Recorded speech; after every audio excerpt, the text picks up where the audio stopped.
থানার প্রতিনিধি এসআই জাফর এবং উপস্থিত আছে হচ্ছে সরকারি কমিশনার ভূমি এবং নিচে উপস্থিত আছেন হচ্ছে এবং হচ্ছে আজকের এই উপকার ভূমি যারা আছেন সকলকে জানাচ্ছি সালাম আসসালামু আলাইকুম।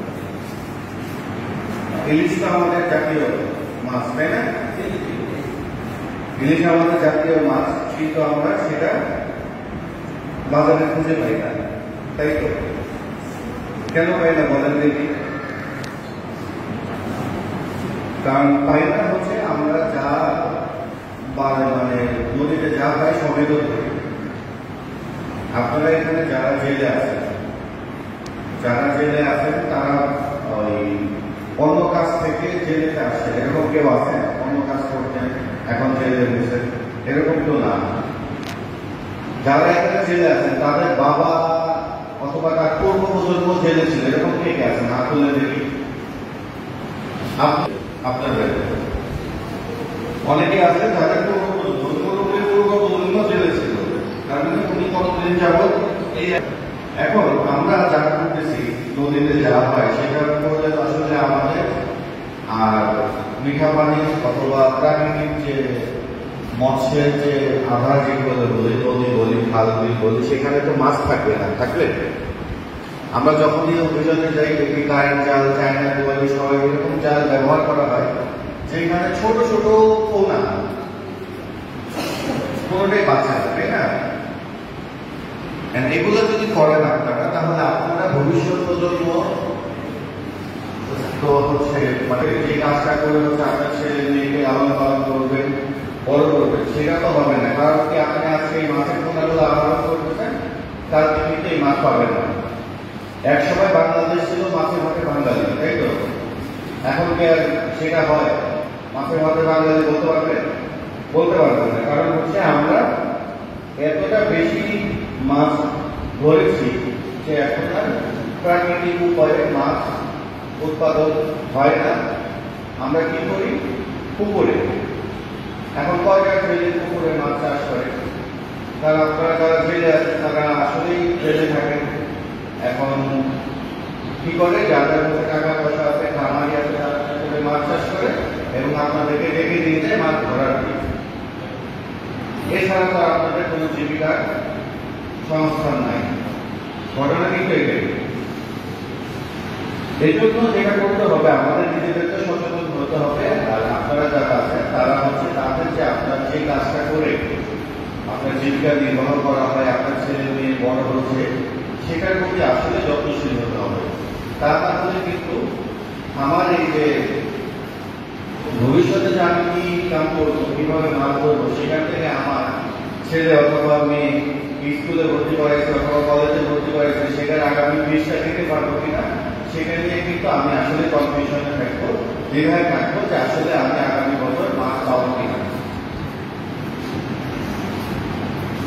আমরা হচ্ছে ওই প্রতি বছরই হচ্ছে ডিপ ইলিশ না ধরার জন্য একটা নির্দিষ্ট সময় নিষেধাজ্ঞা থাকে এবং হচ্ছে আবার শাকটা যেন না ধরা হয়। অর্থাৎ ডিপ ইলিশের পরে মাছটা কি হবে? বড় হবে, বড় হয়ে জুনের মধ্যে এরা বড় হবে, তার কিছুদিন পরে হয়তো আবার ডিম ছাড়বে, তাই না? এই জন্য এই জিনিসটার জন্য এই মাছটা যেন না ধরা হয়, এই জন্য কিন্তু এই সময় সরকার বিভিন্ন রকম ভাবে নিষেধাজ্ঞা দেয়। এবং সরকার যদি নিষেধাজ্ঞা দিয়ে থাকে না, সরকার কিন্তু আপনাদের হচ্ছে যেন বিকল্প কোনো কর্মসংস্থান করতে পারে অথবা ওই সময়ে যেন কোনো কিছু করতে পারে, এই জন্য আপনাদের বিজেপি চাপ দেওয়া হয়। আবার হচ্ছে এই যে প্রকল্প আছে, প্রকল্প রয়েছে কিন্তু বিভিন্ন জায়গায় বিভিন্ন জিনিস, কোথাও কোথাও হাঁস মুরগি, কোথাও ছাগল, কোথাও সেলাই মেশিন, কোথাও গরু, এরকম বিভিন্ন রকমের উপকরণ দেওয়া হয়, যেটাকে বলা হয় বিকল্প কর্মসংস্থান। অর্থাৎ আপনাদের একটা যেন বিকল্প কর্মসংস্থান হয় এই সময়। এখন আপনারা বলতে পারেন যে স্যার আজকে একটা বাথরুম দিবেন, বকনা বাথরুম, সেই বাথরুমটা হয়তো অনেক ছোট। আপনারা চাষি মানুষ, আপনারাই ভালো জানেন যে হচ্ছে বর্তমানে হচ্ছে এমন একটা অবস্থা হয়ে গেছে, একটা ভালো জাতের গরু মনে করেন যে হচ্ছে প্যাটে থাকা অবস্থায় মানুষ দাম করে দিয়ে যায়।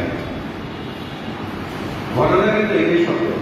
আজকালকার যুগে এত খামারি হয়েছে, যখন মনে করেন যে হচ্ছে এখানে সম্পদ বাবু মহোদয় আছে, যখন একটা ভালো জাতের গরুর যে ব্রিডিং করানো হয়েছে একটা গাভীকে, হলস্টাইন ফ্রিজিয়ান অনেকে আছে, কিন্তু ওর যেটা ভালো উন্নত জাতের একটা গরু আছে, ওই একটা জাতের দিয়ে হচ্ছে গ্রুপ দিয়ে হচ্ছে স্পার্ম দিয়ে ব্রিডিং করা হয়েছে, সেটা জানার পরে ওই খামারের কাছে এসে ওই চাষি থেকে আসে 3-4 জন খামারে এসে কি করে তাকে অ্যাডভান্স টাকা দিয়ে দেয় যে হচ্ছে আমি 5 লক্ষ দিলাম, আমি 2 লক্ষ দিলাম, আমি 3 লক্ষ দিলাম, যে বেশি দেয় তার কাছে কি করে বাচ্চাটা হওয়ার অল্প কিছুদিন পরে তার কাছে কিন্তু দিয়ে দিচ্ছে,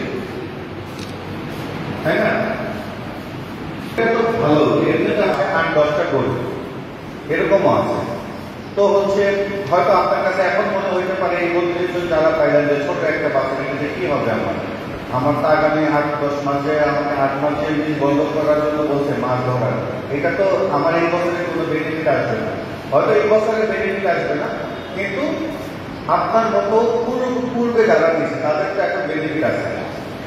এই বছরে আপনার যারা নিবে আগামী বছর তো আপনারা বেনিফিটেড হবে, আগামী বছর কিন্তু আপনাদেরকে আবার ডাকা হবে না, আপনার মতো আরো অন্য 32 জনকে ডাকা হবে, কিন্তু আপনার তো বেনিফিটেড হবে। তো এই যে এই বিষয়গুলো আবার হচ্ছে অনেক জায়গায় দেখছি হচ্ছে শুধু ঝাটকা না, যেসব এলাকায় আছে ওই মনে করেন যে নদী থেকে যারা শামুক অথবা এরকম যে প্রাণীও ধরে, এসব ধরে কিন্তু অনেক জীবিকা নির্ভর করে অনেক জেলেরা আছে, তারাও যেন এগুলো না করে সেই জন্য কিন্তু এরকম অল্টারনেটিভ ইনকাম জেনারেশনের জন্য কিন্তু এই কাজগুলো সরকার করে থাকে সরকারের পক্ষ থেকে। তারপরে হচ্ছে এই সকালকে বড় আগে কিন্তু আসলে একসাথে করা সম্ভব না, এই জন্য আমরা অপেক্ষাকৃত যাদেরকে কম্পারেটিভলি বেশি দরিদ্র মনে হয়েছে তাদের মধ্যে থেকে কাউকে নিয়েছি, হয়তো এইভাবে পর্যায়ক্রমে হবে, ভবিষ্যতে আপনারা যারা আছেন অন্য যারা বাকি আছে তারাও পাবে। তো হচ্ছে সরকারের যে উদ্দেশ্যকে কেন্দ্র করে এই জিনিসটা আয়োজন করা, অর্থাৎ হচ্ছে আপনাদের মাঝে একটা হচ্ছে ওই বকনা মাছের বিতরণ, সেইটা হচ্ছে সেই উদ্দেশ্যটা আপনারাই করবেন, লালন করবেন, এবং এই বাছুরটা বড় হয়ে যেন ভালো একটা কিছু হয় তখন আমি থাকি অথবা অন্য কেউ থাকি তখন বলবেন। আর নয়তো অনেকে আছে এরকম আছে যে হচ্ছে এখান থেকে নিয়ে গেল, নিয়ে যাওয়ার পরে কিন্তু বিক্রি করে দিচ্ছে, এরকম কিন্তু আছে না? এটা যেন না হয়, ঠিক আছে? এটা যেন না হয়, এই জিনিসটা আপনারা খেয়াল করবেন। আর হচ্ছে এই আমরা এত নিষেধাজ্ঞা দিচ্ছি, এত নিষেধাজ্ঞা দেওয়ার পরও অনেকে আসে, জাল নিয়ে যায়, কারেন্ট জাল নিয়ে যায় এবং নৌ পুলিশের হাতে ধরা পড়ে, জল দেয়, তারা এসে আমাদের কাছে আসে রিকোয়েস্ট করার জন্য, কিন্তু আমরা করতে পারি না, আপনাদের জন্য রিকোয়েস্ট করতে পারি না। কারণ কি, যখনই বলে তখনই বলে যে স্যার এটা তো কারেন্ট জাল ছিল, এটা তো চায়নার দোয়ানি ছিল, যে জালটাই নিষিদ্ধ সেই জালটা ব্যবহার করার জন্য যখন আমাদেরকে একটা শাস্তি দিবে সেটার জন্য তো আমি তদবির করতে পারি না, পারি সেটা কেউ করবে না তদবির, তাই না? তো যেটা নিষিদ্ধ সেটা আপনারা করবেন না। আপনারা যদি নিজেরা সচেতন হন তাহলেই আসলে আইন প্রয়োগের সার্থকতা আসবে। আইন প্রয়োগ করে আসলে আমাদের তো আসলে ওরকম কোনো ই নাই যে হচ্ছে আপনাকে, যেহেতু সরকার বলছে যে হচ্ছে এই মৎস্য সংরক্ষণ আইন অনুযায়ী ঝাটকা ধরলে 1 বছর থেকে 2 বছর জেল, আপনাকে জেল দিতেই হবে, এটা কিন্তু আমাদের উদ্দেশ্য না, এটা কিন্তু কারোর উদ্দেশ্য থাকে না।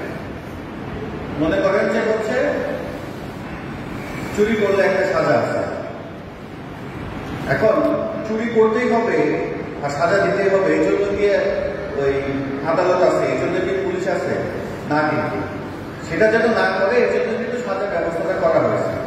এটা কিসের জন্য আপনাদেরকে জানানো হচ্ছে? সচেতনতার জন্য, জন সচেতনতার জন্য, যে আপনি জানবেন যে হচ্ছে এই জিনিসটা যদি আমি করি তাহলে তো 5,000 টাকা জরিমানা আছে, আবার হচ্ছে 1 বছর থেকে 2 বছরের জেল পর্যন্ত আছে।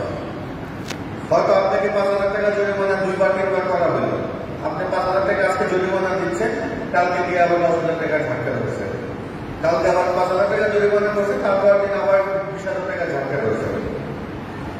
এরকম যখন একটা পর্যায়ে যায় তখন কিন্তু সেই যে আইন প্রয়োগকারী যে সংস্থা আছে অথবা যারা নির্বাহী ম্যাজিস্ট্রেট আছে অথবা অন্য জায়গা আছে, তখনই কিন্তু তারা চরম একটা পর্যায়ে যায়, ওই 1 বছর 6 মাস 5 মাস এরকম একটা জেলের পর্যায়ে যায়, এমনি কিন্তু যায় না, যায় না। তো এই জিনিসটা আপনারা করবেন, আপনারা সচেতন হইলে আপনাদেরই ভালো, কারণ হচ্ছে যেটার উপর আপনারা জীবিকা নির্বাহ করবেন সেটাও বাড়বে, অর্থাৎ নদীতে মাছের পরিমাণও বাড়বে, আপনারাও ভালো থাকবেন এবং যে সময়টা আপনারা মাছ আরোহণ করতে পারবেন সেই সময়ে মাছ আরোহণ করে কিন্তু আপনারা আপনাদের যে অন্যান্য সময়টা সেটা সুখে কাটাতে পারবেন। এই জন্য আপনাদের কাছে এই অনুরোধ করে যে হচ্ছে আপনারা যে সরকারি বিধিনিষেধ আছে সেগুলোর মধ্যে থেকে আপনাদের কার্যক্রম পরিচালনা করবেন। আর আপনাদেরকে আজকে যে সরকারের পক্ষ থেকে ছোট একটা উপহার অনুদান দেওয়া হয়েছে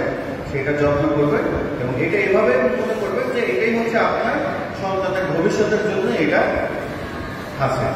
আপনি যদি আজকে এই বাছুরটা বিক্রি করে দেন বাজারে দিয়ে 20,000 25,000 টাকা, তাহলে কিন্তু আপনি হয়তো এইটা ভালো করে করতে পারবেন। কিন্তু এই বাছুরটা যদি আপনি 20 বছর পালেন, আপনার মেয়ের বিয়ের সময় সেটা যদি 5 লক্ষ টাকা বিক্রি করেন, তাহলে কিন্তু আপনার মেয়ের একটা সংসার হয়ে গেল। অথবা আপনার ছেলের একটা ভর্তির সময়, তখন কিন্তু আপনাকে ওই যে আর আপনার ছেলেকে এই ছেলে হইতে হবে না, আপনার মেয়েকেও এই কাজ করতে হবে না, অথবা কোনো জেলের সাথে বিয়ে দিতে হবে না। তো ওই কথা চিন্তা করে, ভবিষ্যতের যে কথা চিন্তা করে আপনারা কাজ করবেন, এই আশা ব্যক্ত করে আমি আমার কথা শেষ করছি। ধন্যবাদ সকলকে। আসসালামু আলাইকুম।